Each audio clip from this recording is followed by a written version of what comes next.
Proverbs chapter 18 verses 21. नीति वचन 18 उसका 21।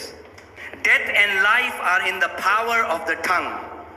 मौत और जिंदगी जीभ की सामर्थ्य में है। Death and life are in the power of tongue.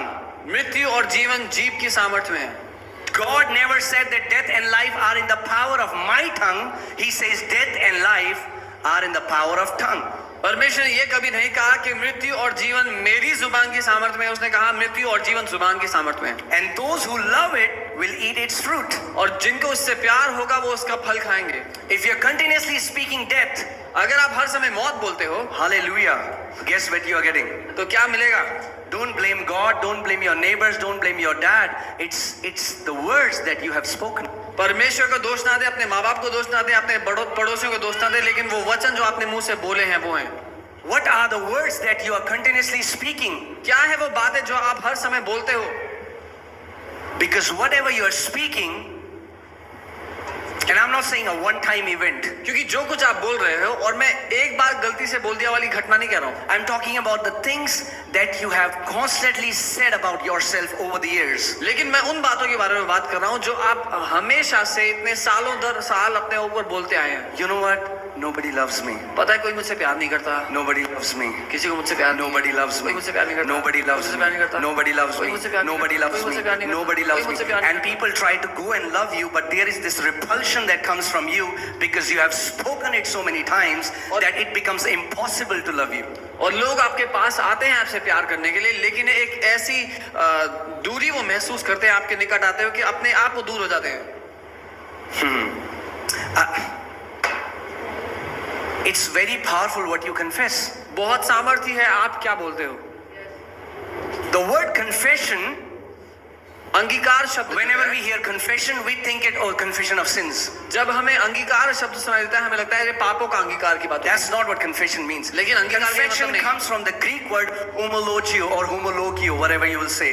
और कन्फेशन अंगीकार शब्द आता है यूनानी के शब्द होमोलोगियो से। It means to agree or to say the same thing. इसका मतलब है हामी भरना या वही बात कहना। Repeating the same thing. वही बात को दोहराना। Many times without knowing, all the elders are excellent at it. कई बार ना जानते हुए बहुत जो वृद्ध लोग हैं वो बहुत अच्छे हैं इन बातों में। You know, you'll come home, maybe your mom, maybe some auntie, your bua, you'll say, oh, आ गया मैं ऑफिस से। अच्छा बेटा आ गया ऑफिस से? No, they'll repeat whatever you'll say. So आप घर आते तो वो दोहराएंगे आप जो कहेंगे उनसे वही। That's what confession means. अंगीकार का ये मतलब है। That means when God says, with long life I'll satisfy you, you say, with long life He'll satisfy me. इसका मतलब जब परमेश्वर कहता है कि मैं तुझे दीर्घ आयु से तृप्त करूंगा, आप बोले हाँ मैं दीर्घ आयु से तृप्त हूँ। When God says no weapon formed against you shall prosper, you say no weapon formed against me shall prosper.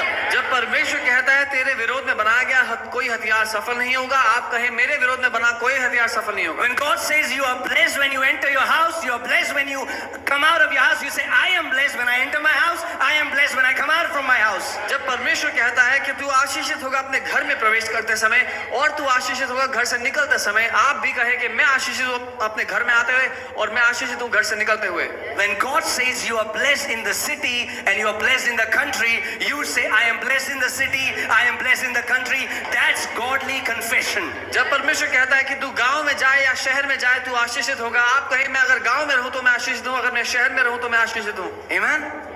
Now let me show you something and I want you to pay very attention. It's powerful. अब मैं कुछ दिखाना चाहता हूं और ध्यान दें क्योंकि ये बहुत सामर्थ्य है। Hallelujah. Proverbs chapter 6 verses 2. नीति वचन 6 उसका 2। Proverbs chapter 6 verses 2. Come on, shake your neighbor, shake your neighbor. अपने पड़ोसी को हिलाए जरा। Shake your neighbor. They need to hear this. उनको सुनना जरूरी है ये बात।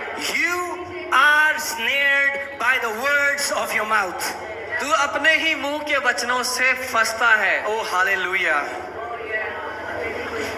Not because of Satan, शैतान की वजह से नहीं, but because of your fat big mouth. लेकिन अपने बड़े मुंह के कारण। You know? Some people have a big mouth. कुछ लोगों का मुंह बहुत बड़ा होता है। And for them to walk into miracles, they would need a big lock from God. और वो लोग चमत्कार की जिंदगी जी पाए उसके लिए उनके मुंह पे परमेश्वर को बहुत बड़ा ताला लगाना पड़ेगा पहले। For John the Baptist to be born, angel has to shut the mouth of Zacharias. Many people abort their miracles because of their mouth. यूहन्ना बपतिस्मा देने वाले के पैदा होने के लिए स्वर्गदूत को जकरिया के मुंह पे ताला मारना पड़ा। बहुत बार परमेश्वर चमत्कार लोग हासिल कर उसके लिए ताला लगना जरूरी है लोगों के मुंह पे। If you cannot speak good, don't speak for God's sake until you get your miracle. अगर अच्छा नहीं बोल सकते तो बोलो ही मत जब तक चमत्कार न मिल जाए।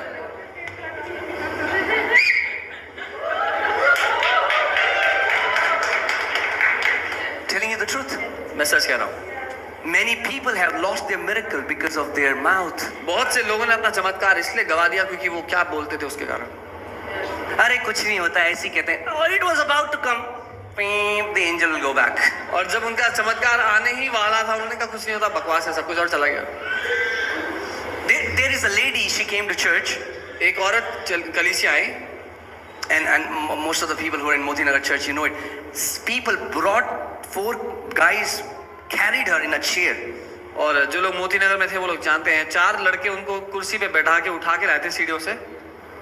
And we prayed for her. और हमने उनके लिए प्रार्थना की। And I said, Auntie, say thank you Jesus. मैंने बोला आंटी आप कहो धन्यवाद यीशु। She said, मेरे में इतनी ताकत नहीं है कि मैं कहूँ धन्यवाद यीशु। Wow. तो उन्होंने इतना बड़ा सेंटेंस बोला, धन्यवाद यीशु नहीं बोला। धन्यवाद यीशु। मेरे में इतनी ताकत नहीं है कि मैं बोलूं धन्यवाद यीशु।